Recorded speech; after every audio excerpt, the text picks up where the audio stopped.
fabulous job of the treasurer of the very infantile Reading Ice Arena Authority, Inc.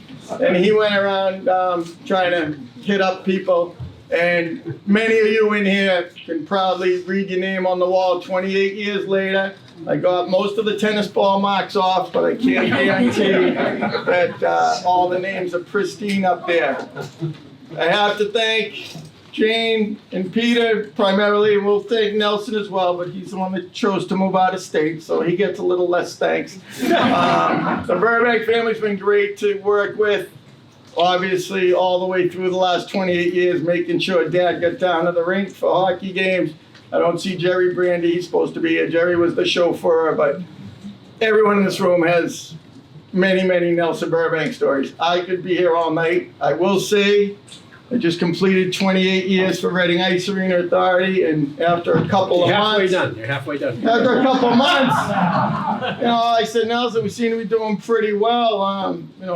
You get like a 1-year deal here. He says, there are no long-term contracts at Burbank and Company. I don't like you, Ed. 30 days, you're gone. You don't like me, give me 30 days and you're gone. So I'm still on probation 28 years later. But it's been a real pleasure. The community of Reading really has embraced this facility. We've had road races here. We've had partnerships with the YMCA, some very good executive directors, some adequate executive directors. We have some employees here, former employees, Paul Jeffrey on notably, donated a lot of old articles from I've heard over 100 meetings it took to get this place built. But Paul was very instrumental and stepped up and drove the Zamboni for the first, it seemed like 10 years. He says it was only a couple. But those early years were very, very difficult to get through, and the place was booming. So a genuine thank you. We didn't have money to buy you a meal 28 years ago, so hopefully the food's adequate. Who else? The Henniges as well. You see Dana's plaque in the ice rink area. Dana always referred to Nelson as the man. The man. Without the man, there is no rink. So I have to say, and I told Jane, it's probably the most difficult thing I've ever hung up was that plaque. The guy was so good to me, but damn it, the thing wouldn't stay on the wall. It kept pulling out. Don't look at it too closely. Don't get too close to it because it's really heavy.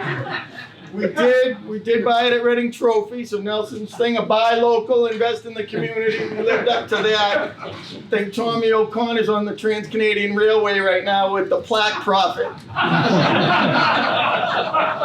And he is on the Trans-Continental Railway in Canada, so anyway, just genuine thanks. My office door is always open. Come by anytime.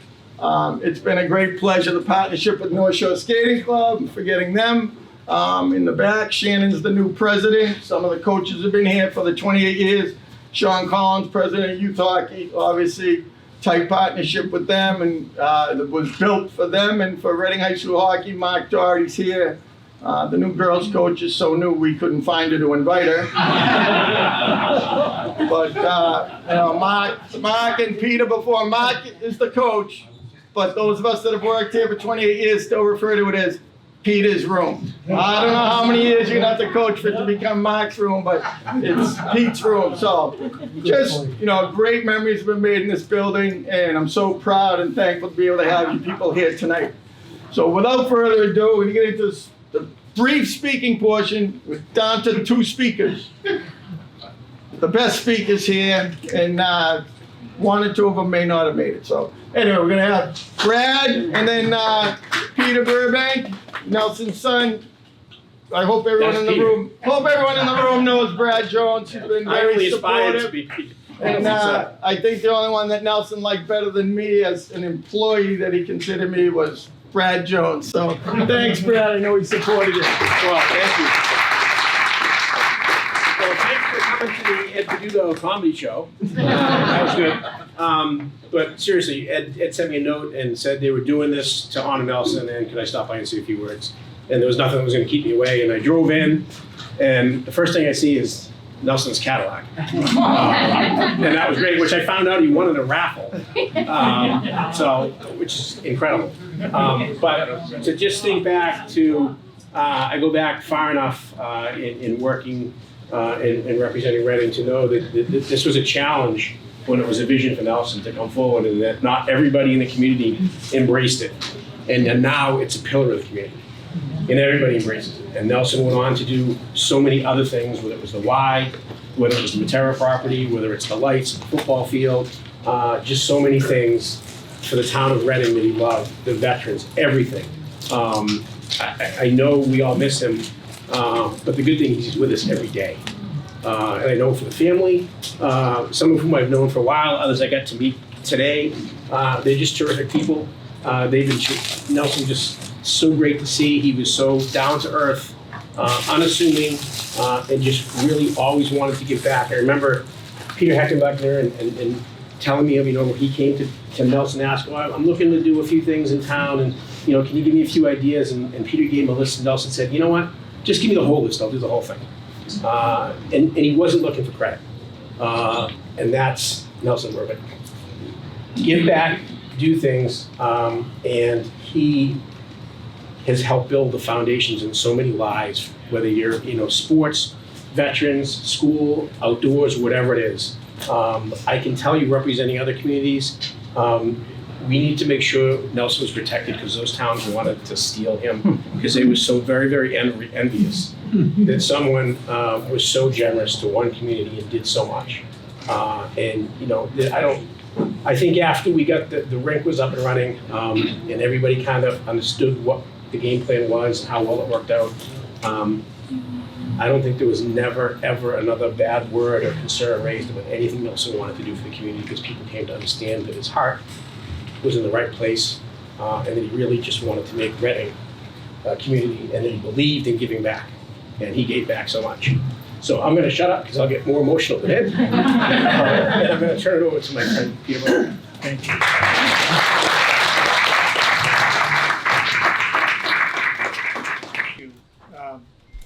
It's amazing that the rink opened on November 24th, 1994, 28 years ago. It just seemed like a short time ago. How time flies. As you know, Dad was a big hockey fan. Maybe Reading's biggest fan. He would go to the games in his late 90s, whether it was a snowstorm or below zero. One time I called him, I get tickets for Montreal and the Bruins. He said, Peter, I can't make it. I asked him why. Because Jerry Brandy's taking me to watch Reading High play Stoneham. Okay, fine. How did the idea of the rink come about? And by the way, Dad would call it a rink, not an ice arena. As early as the 1970s, Dad would comment that he was concerned about the young boys driving into Boston late at night to practice. And asked me, what do you think about Reading having their own hockey rink? I said, Dad, I think it would be a tremendous idea. Well, that was the start of it. You would think the process would be simple. It was not.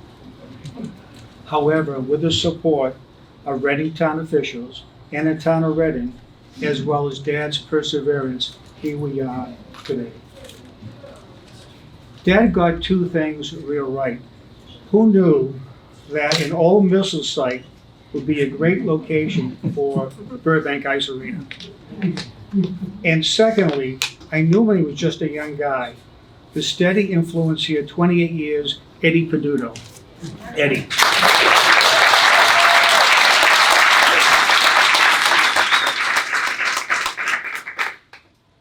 Dad thought it was very important for children to participate in sports and learn life lessons.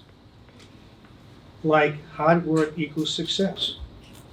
Dealing with adversity, when things don't go right, how do you handle it? The importance of teamwork.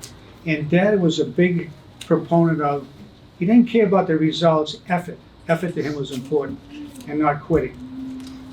I remember at Reading High School, our football coach said one time, the first time you quit is the most difficult. After that, it gets easier. And Dad was a great proponent in that. Again, he'd always say, of course, the Reading boys didn't lose many hockey games, but if they did, and they played a Catholic, and they may have lost, Dad would say, well, they lost, but they skated hard right to the end. That to him was extremely important. Also, keeping kids busy. He felt that it was kids participating in sports, if they're busy, they'll stay out of trouble. I might also add that having two sons that played hockey, not only does it keep the kids out of trouble, it keeps the parents out of trouble. Meet some of the fans.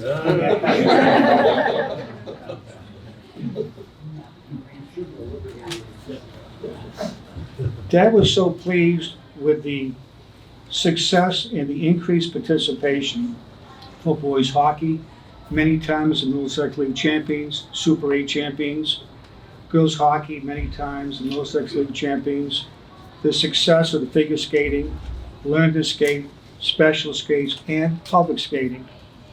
Dad got a big kick out of New Year's Eve public skating and coming down and watching his great-grandchildren participate. He thought that was fantastic. As you know, Dad was a successful businessman, and it was very important to him that the Burbank Ice Arena be self-sufficient, because many rinks are not. Well, the Burbank Ice Arena has contributed in excess of $2 million, going on $3 million to the Town of Reading General Fund. That's something that Dad was extremely proud of. Dad's optimistic vision for the rink's success has been exceeded, and right now he's looking down with a big smile on his face.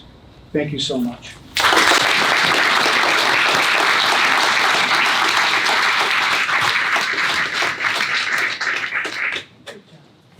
Every day he looks more and more like the guy that hired me. Still only got 30 days. And he's a pretty good comedian himself on some of those lines. I'll tell a couple more stories. One was, I said it wasn't always easy, but a couple months after we opened, we decided it's time to pay the staff. So he says, all right, just write the checks and then, sign them. I said, well, no, we got to get a payroll service. And no, it's not in the stock business, independent contractors. I go, Nelson, they're not driving their own Zamboni. I was young, but I was old enough to have done that 12-question test. But again, the pressure was to pay down the $1 million debt. If we can get away with without paying the workers' comp and some other taxes in there, if you can minimize your taxes, minimize your taxes. So I said, this isn't right. And I started realizing, I'm going to sign these checks because my signature means nothing. So I made the egregious mistake of contacting Nelson's attorney, who shall remain nameless, but he's in the room. It's attorney-client privilege. I can't reveal what he said, but I assume he sided with me, because the next thing I had was the most red-faced Nelson Burbank steaming in here. If you ever call my lawyer again, I'm like, is this 30 days? There's a workers' comp, I'll pay it. The pressure was to pay down that $1 million note, which, if you don't know, he had to put collateral up, because no bank's going to give you money for land they can't seize, and it's the town's land. So use Zamboni and a couple bleachers aren't worth a lot of money, and that's about what the authority owns. So that's one story. Second story involves the skating club. He came every year to the skating show. And if you haven't seen it, it's crazy. A 7:30 show, 4 o'clock, people are lined up out the door because they have to run in with their blankets and tape down their seats. So my assistant, who's not the quickest kid on his feet, but dedicated employee, been here 25 years, his niece was in the show. He soon realized, hey, if I go in at 1 o'clock and I tape Burbank down on my seats, no one's gonna move those. He did that for about 5 years and never got caught. And then the last story I'm gonna say, for hopefully Jane has someone that's gonna unveil the plaque, we'll all move into the lobby. You're definitely welcome to stay. You're welcome to stay here all night, every night if you'd like.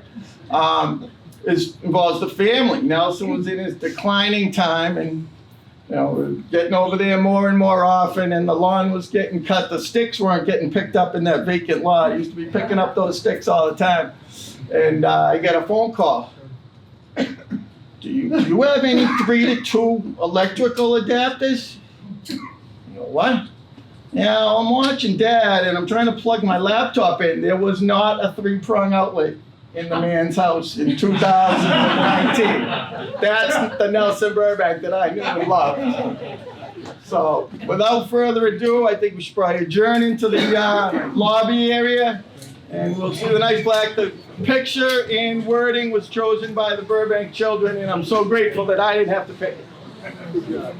Many years ago, we had the dilemma of where to put Dana's plaque. When Dana passed, contributions went to the arena, and God bless Nelson. Thought near the referee's room because Dana was the consummate referee, and his daughter says today, "Did you move it?" But no, it's always in there, and the kids who go to the locker rooms all see it.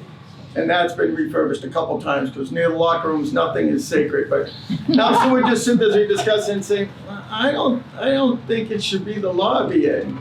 I don't think, and of course we all knew he said Burbank Arena, most likely Burbank should be in the lobby. But also neglecting Nancy Graham, who donated her groundbreaking shovel, which was mounted yesterday. Don't stand under that too closely either. Nancy was a very big asset on the board of directors and town hall connection, as I recall. So without further ado, daughter Jane, who does not like to speak, but she likes to tear things down, is going to reveal the plaque, and that'll be here much longer than all of us, let's hope. So, all right. What's the strategy? Thanks, you figure it out. Just get the tape off.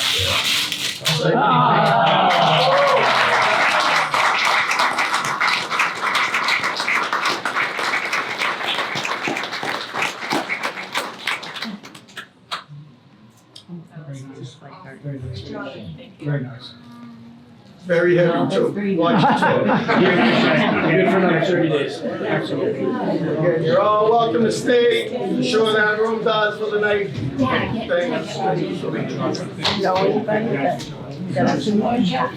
Peter.